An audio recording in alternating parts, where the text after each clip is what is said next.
Hello everyone. आज हम लोग जो चैप्टर पढ़ने वाले हैं, जैसा कि आपको स्क्रीन पे दिख रहा होगा, चैप्टर का नाम है कॉस्ट ऑफ कैपिटल। ये 6 सेमेस्टर का एक बहुत ही इंटरेस्टिंग और इम्पॉर्टेंट चैप्टर है। ये चैप्टर करीब 10 मार्क्स कैरी करता है एफएम सब्जेक्ट में, फाइनेंशियल मैनेजमेंट में, और बहुत ही ईजी चैप्टर है। ठीक है, हालांकि इसमें हमको डिफरेंट 5 वेराइटीज़ का कॉस्ट निकालना सीखना है और ये जानना है कि कौन सा हम लोग के लिए वन ऑफ द बेस्ट है। ठीक है, इस चैप्टर को शुरू करने से पहले हम लोगों को कुछ फंडामेंटल समझना पड़ेगा, कंसेप्ट, जैसे कि आप स्क्रीन पे देख पा रहे हैं।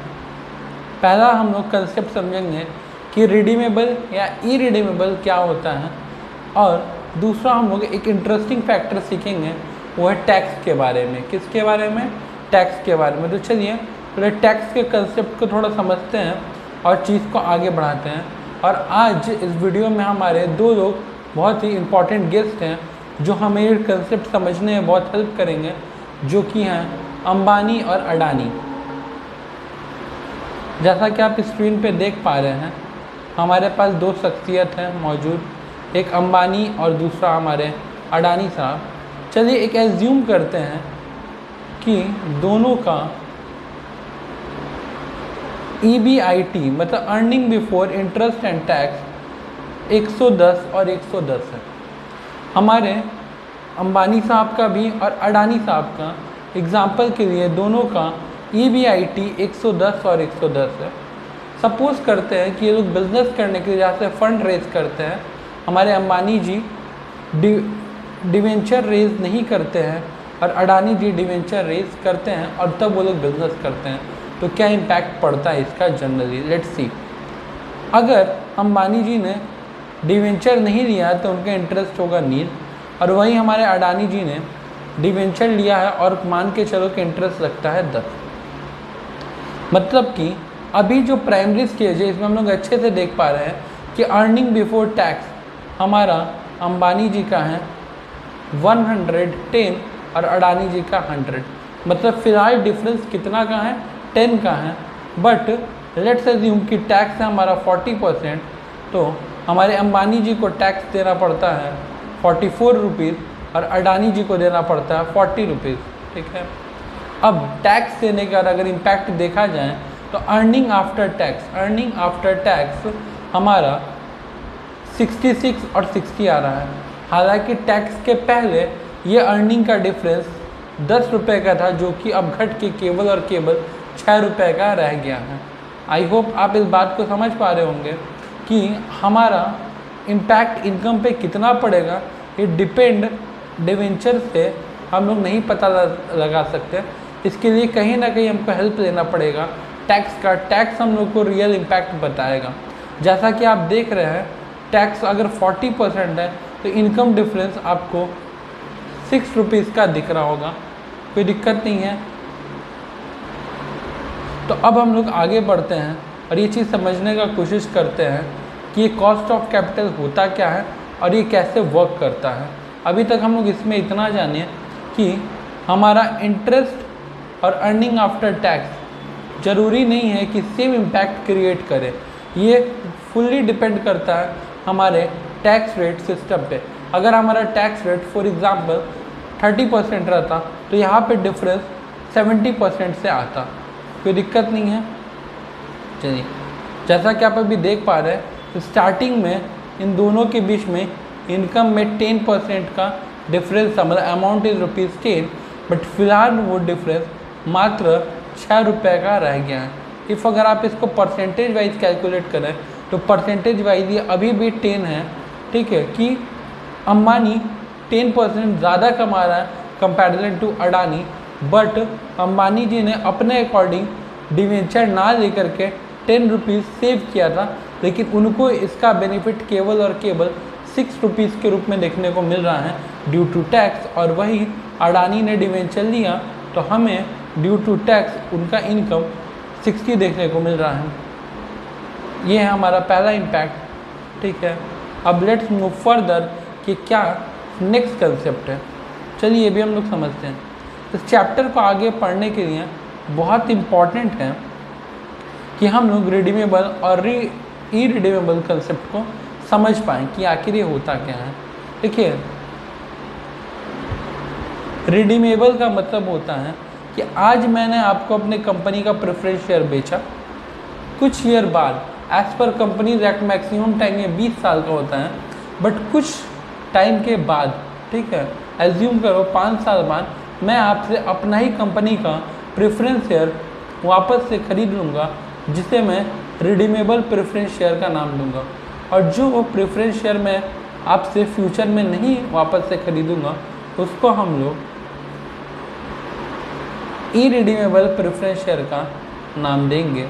मतलब इरिडीमेबल प्रेफरेंस शेयर का मतलब होता है एक बार मैंने शेयर्स बेचा प्रेफरेंस शेयर, उसको दोबारा मैं नहीं खरीदूंगा। ठीक है, ये बात डिवेंचर के लिए भी है, ये बात प्रेफरेंस शेयर के लिए भी है कि वंस एक बार मैंने अपना अगर प्रेफरेंस शेयर बेचा या डिवेंचर बेचा और उसको दोबारा खरीदना है, ठीक है, अगर मैं उसको दोबारा परचेज कर रहा हूँ, आपसे उसको वापस से खरीद रहा हूँ, तो वो हो जाएगा रिडीमेबल। और अगर उसको मैं वापस से नहीं खरीदने वाला हूँ तो क्या जाएगा, इरिडीमेबल। हालांकि इंडिया में इरिडीमेबल प्रेफरेंस शेयर का कंसेप्ट या इरिडीमेबल डिवेंचर का कंसेप्ट नहीं है, बट हम लोग को इस चैप्टर में सम्स रिडीमेबल इरिडीमेबल दोनों का पूछता है, तो हम लोगों को दोनों का मतलब समझना और दोनों को सॉल्व करना बहुत ही ज़्यादा इम्पॉर्टेंट है। ठीक है, इरिडीमेबल प्रेफरेंस शेयर केवल और केवल जब कंपनी वाइंडिंग अप होता है तब उन लोगों को उनका पैसा रिटर्न किया जाता है, उसके पहले नहीं। लेकिन रिडीमेबल प्रेफरेंस शेयर में हम लोग वाइंडिंग अप का वेट नहीं करते हैं और उसके पहले ही प्रेफरेंस शेयर को हम लोग रिडीम कर लेते हैं, इसी वजह से उसको रिडीमेबल और इसको इरिडीमेबल। और जैसा कि मैं बार बार बोल रहा हूँ, ये कंसेप्ट दोनों के लिए हम लोगों का आइदर वो डिवेंचर हो आइदर वो प्रेफरेंस शेयर हो। अब चलिए हम मूव करते हैं चैप्टर में। जैसा कि आप सब देख सकते हैं, चैप्टर का नाम है कॉस्ट ऑफ कैपिटल। हम लोग के पास total equity share, retain earning, preference share, debenture और लोन, मतलब हमको टोटल 5 चीज़ों का निकालना सीखना होगा कि कॉस्ट कैसे फाइंड आउट करते हैं। और इसके अलावा एक और वीडियो आएगा जिसमें हम लोग specially weighted average cost of capital method को या फिर मार्जिनल कॉस्ट ऑफ कैपिटल, इन सब कंसेप्ट को जानेंगे। आज हमारा केवल और केवल टारगेट है 3 चीज़, प्रेफरेंस शेयर, डिवेंचर और लोन। आपके लिए मैं एक चीज़ इजी कर दूं, वो चीज़ क्या है,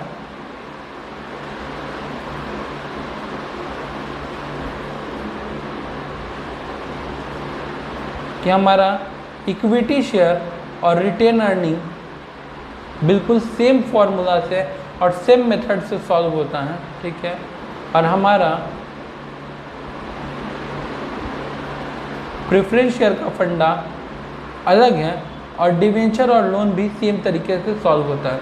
मतलब कि अगर अब हम देखें तो हमारे पास अल्टीमेटली 3 चीज़ें सीखने को, जिसमें से सबसे पहले आज हम लोग सीखेंगे वो है डिवेंचर के बारे में।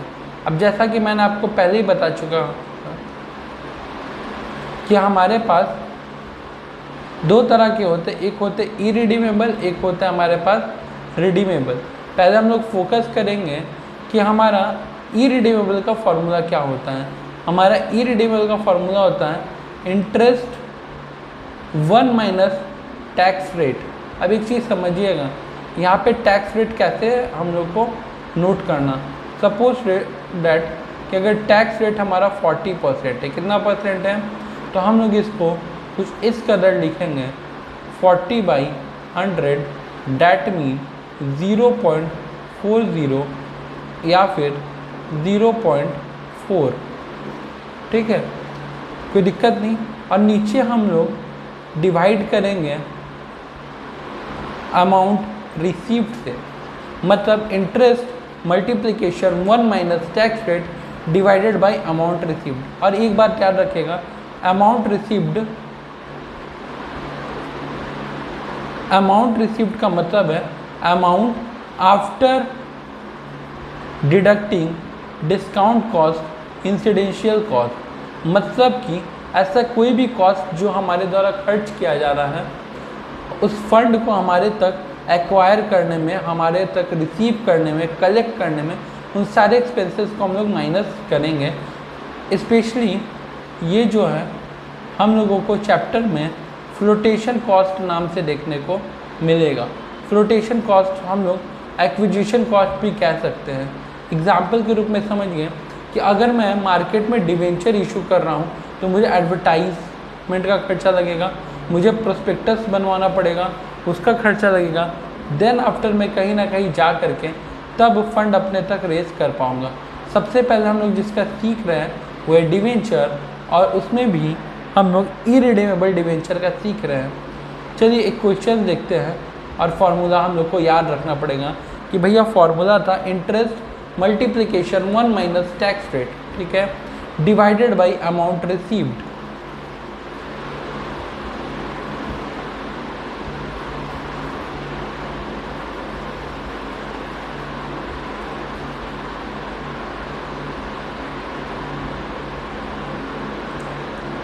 क्या है हमारा क्वेश्चन, लेट्स सी। क्वेश्चन हमारा बोल रहा है कि एक कंपनी है जो 100 रुपये का डिवेंचर इशू किया है एट अ रेट ऑफ 12%, या फिर आप इसको सिंपल समझने के लिए आप इसको लो 10% इंटरेस्ट रेट पे, और एक डिवेंचर वो लोग 90 रुपीज़ का इशू कर रहे हैं। कितना का इशू कर रहे हैं? 90 रुपीज़ का, ठीक है, after deducting flotation cost.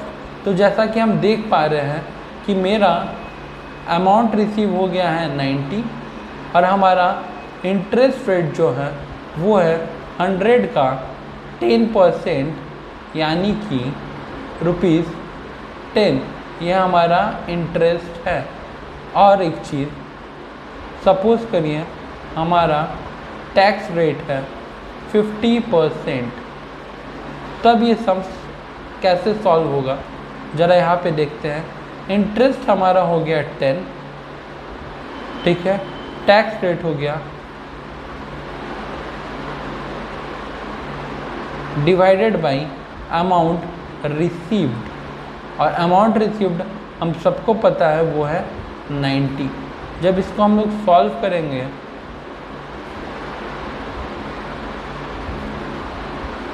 Five by 90 आएगा, ओके। अब हमको इसको सॉल्व करना है, ठीक है। अच्छा, आप एक बात जरूर से याद रखिएगा,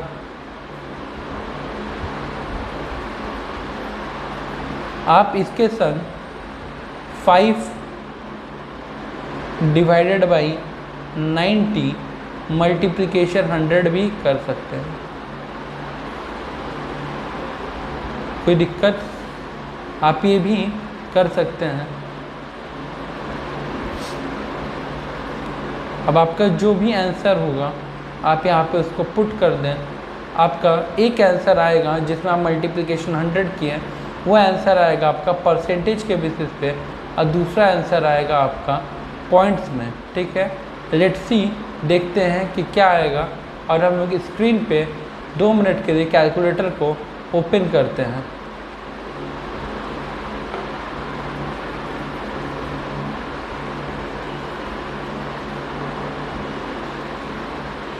तो हमारा पहला है 5 डिवाइडेड 90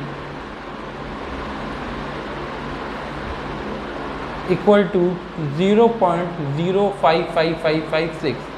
तो हम लोग इसको कह सकते हैं 0.5, ठीक है।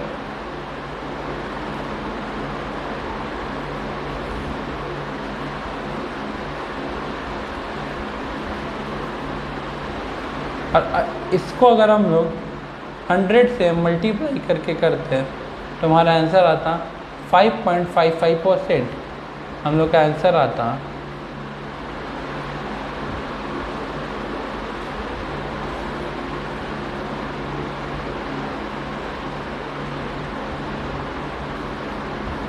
5.5%। और अगर जब हम लोग इसको 100 से मल्टीप्लाई नहीं कर रहे थे तब हमारा आंसर था 5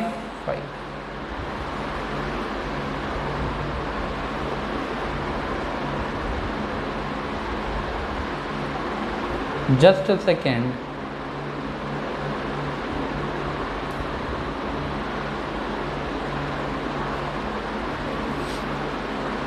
Five divided 90, 0.05.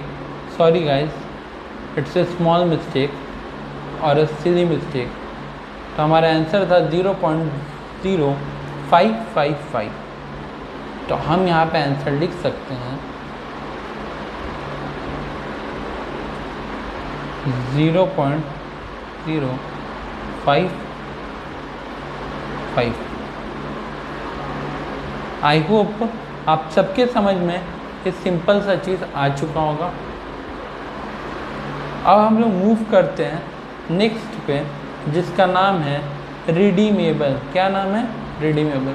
रिडीमेबल का फॉर्मूला थोड़ा डिफरेंट है। इसमें फॉर्मूला होता है interest 1 minus tax rate, redeemable value, amount received, number of year divided by redeem value, amount received. ठीक है, दोनों को ऐड करके और उनका एवरेज निकालना, यानी कि 2 से डिवाइड करना।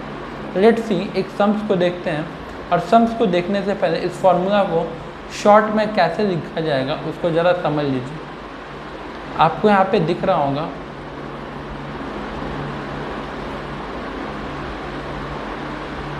मैंने आई से इंटरेस्ट को रेफ़र किया है, टीआर से टैक्स रेट को, आरवी से रिडीमेबल वैल्यू को, एआर से अमाउंट रिसीव को, ईयर, और फिर यहाँ पे मैंने आरवी और एआर का एवरेज निकाला, यानी कि 2 से डिवाइड किया है। अब जरा हम लोग एक सम्स पढ़ते हैं। सम्स हमें बोलता है बीकेपी लिमिटेड। क्या बोलता है? BKP limited issue 10% debenture of 10,000 each. मतलब कि बीकेपी लिमिटेड अपना 10% डिवेंचर इशू कर रहा है ₹10,000 each to be redeem after 10 year. ठीक है, the company is in the 35% tax bracket. कितने के टैक्स ब्रैकेट में है? 35%। The compute the cost of debenture issued at discount. अच्छा, और हमको कॉस्ट ऑफ डिवेंचर निकालना है जो कि मैंने इशू किया था 10% डिस्काउंट पे। ठीक है, और रिडीम करूँगा मैं 10% प्रीमियम पे। अब जरा आप सपोज करो, फॉर एग्जांपल मैं सम्स को सॉल्व कर रहा हूँ।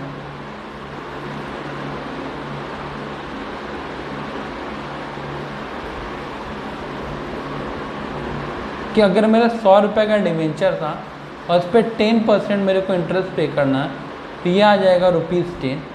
ठीक है, अच्छा, और मेरा आरवी यानी कि रिडीमेबल वैल्यू कह रहा है कि 100 का शेयर हम फ्यूचर में 10% एक्स्ट्रा प्रीमियम पे रिडीम करेंगे। इस वजह से इसका हमारा वैल्यू 110 होगा। और हमारा अमाउंट रिसीव कर रहा है कि अभी हम उसको 10% डिस्काउंट पे कर रहे हैं, तो 100 माइनस 10% डिस्काउंट 90 रुपीज़ आएगा। ठीक है, आपको कुछ नहीं करना, आपको ये 100 माइनस 10% आपको अपने कैलकुलेटर में पुट करना है and you will get your answer ₹90। और ज़रा इस सम्स में और ढंग से पढ़ें तो हमें एक फ्लोटेशन कॉस्ट भी दिया है 2%। जैसा कि मैंने बोला था कि सम्स में फ्लोटेशन कॉस्ट भी ज़रूर आएगा, और फ्लोटेशन कॉस्ट जो है वो हमारा दिया हुआ है 2%। और फ्लोटेशन कॉस्ट हमेशा अमाउंट रिसीव से माइनस होता है, तो 90 माइनस 2%, तो हमारा आंसर हो गया 88.2। अब मेरे पास रिडीमेबल वैल्यू भी है, अमाउंट रिसीव्ड भी है, टैक्स रेट भी है और इंटरेस्ट भी है। तो इंटरेस्ट मैंने यहाँ पुट कर दिया 10, टैक्स रेट मेरा 35%, यानी कि 0.35 मैंने अभी ऊपर ही आपको सिखाया था कि आप उसको ऐसे भी लिख सकते हैं। आरवी का मतलब रिडीमेबल वैल्यू जो कि 110 है, और AR का मतलब होता है अमाउंट रिसीव्ड जो कि मेरा 88.2 है। और इस सेंस में मेरे को बोला था कि रिडीम किया जाएगा आफ्टर 10, तो ईयर के जगह पे हमको 10 पुट करना है, और नीचे एवरेज कैलकुलेट करना है किन किन चीज़ों का भैया, अमाउंट रिसीव्ड और रिडीमेबल वैल्यू का। जब हम इसे सॉल्व करेंगे तो हमारा आंसर आएगा 0 पॉइंट। आप इसको स्टेप बाय स्टेप मैंने सॉल्व किया है, आप इसको चाहे तो अपने नोटबुक में सॉल्व करके कैलकुलेटर के हेल्प से देख भी सकते हैं। और अगर आप इस अमाउंट को 100 से मल्टीप्लाई कर दें तो आपका आंसर हो जाएगा 8.75% या फिर 76%। कोई दिक्कत आपको यहाँ तक? आई होप यहाँ तक तो कोई दिक्कत नहीं आनी चाहिए।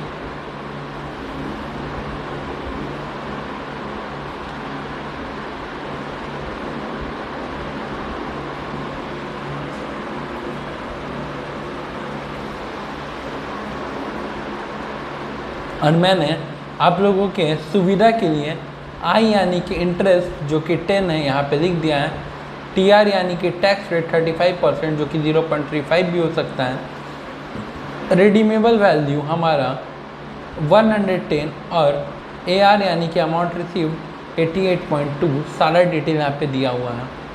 तो आई होप आपको ये डिवेंचर का ये सम समझ में आया होगा। चलो कैसा ही और सम ट्राई करते हैं हम लोग। कह रहा है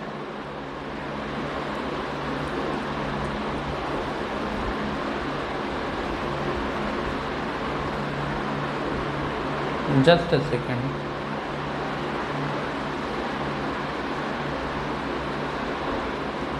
कह रहा है Reema and company had issue 12% debenture, यानी कि 12% मेरा इंटरेस्ट रेट है, फेस वैल्यू है 100, ठीक है, ₹4.10 लाख। अच्छा, एक और इम्पॉर्टेंट बात, आप अगर डिवेंचर का अमाउंट है या फिर प्रेफरेंस शेयर का अमाउंट है, कुछ नहीं बताया है, तो आप उसे ₹100 एज्यूम करके सम्स को हमेशा ऑलवेज सॉल्व करिएगा। अमाउंट 99.999% मैं आपसे वादा करता हूँ कि सही आएगा। 1% इस वजह से हो सकता है कि अगर उसमें कोई मैथमेटिकल एक्यूरेसी की प्रॉब्लम होगी तब आंसर थोड़ा डिफ़र करेगा, बट ऑलमोस्ट आंसर सेम आता है। अगर हमको कोई अमाउंट नहीं बताया हुआ है तब हम उसका फेस वैल्यू यानी कि हमारा जो नॉमिनल वैल्यू होता है उसको हम लोग 100 मान के बनाएंगे। बट इस चैप्टर में और इस सम्स में हमको फेस वैल्यू डिवेंचर का बोल दिया 100, यानी कि मेरा डिवेंचर 100 का है और उसके ऊपर इंटरेस्ट लगता है 12, जो कि हो जाएगा 100 का 12% यानी कि 12।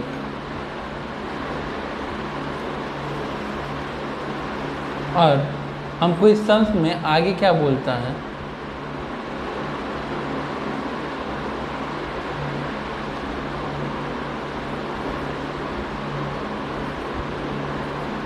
कि the company is expected to sold 5% discount, यानी कि जो हमारा फेस वैल्यू 100 है, कंपनी उसको 5% डिस्काउंट में इशू करेगा। It will involve a flotation cost of 5, और जहाँ तक इन फ्लोटेशन कॉस्ट का है पर डिवेंचर वो हमें 5 बता रहा है, ठीक है।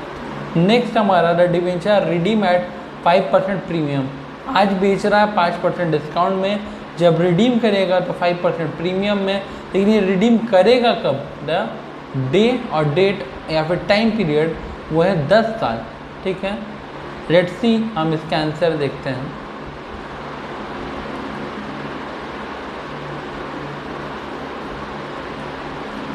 और टैक्स रेट हमें यहाँ पे 50% दिया हुआ है, तो यानी कि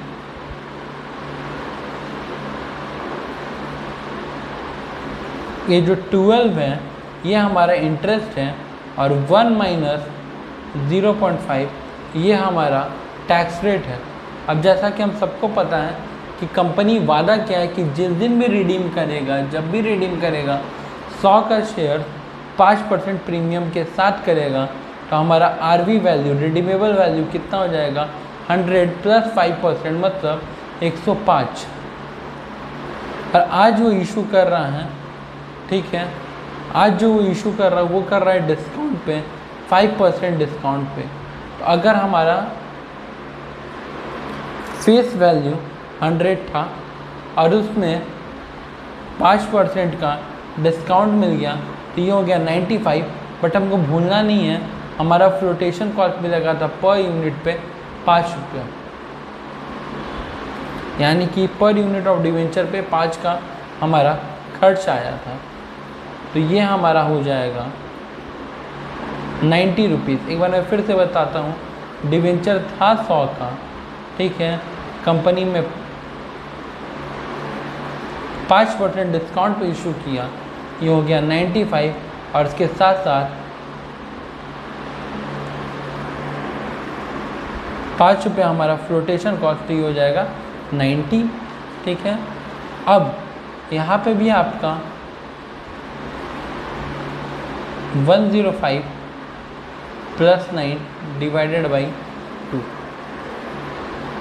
ठीक है।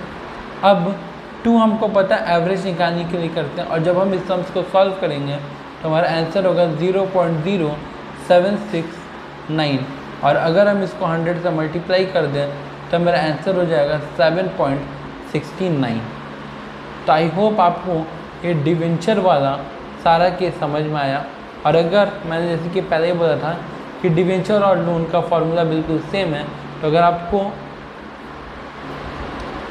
आपको लोन का सीखना है तो बस आपको ये फार्मूला याद करना और इसी फार्मूला के बेस पे पुट करना है, you will get your answer for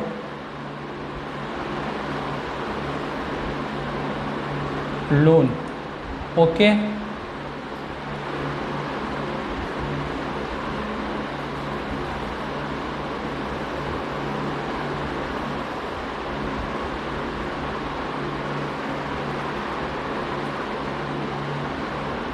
तो आज हम लोगों ने डिवेंचर के बारे में पढ़ा। इसके जस्ट बाद एक और वीडियो आपको मिलेगा जिसमें हम लोग प्रेफरेंस शेयर के बारे में पढ़ेंगे।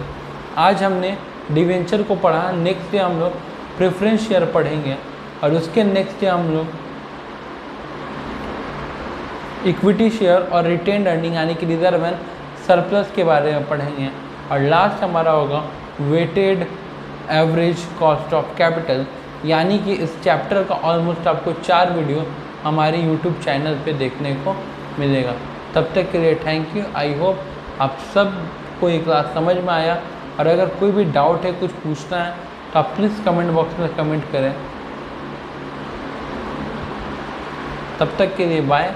हम लोग मिलेंगे बहुत जल्द नया topic with same chapter. Till then subscribe your channel, ठीक है।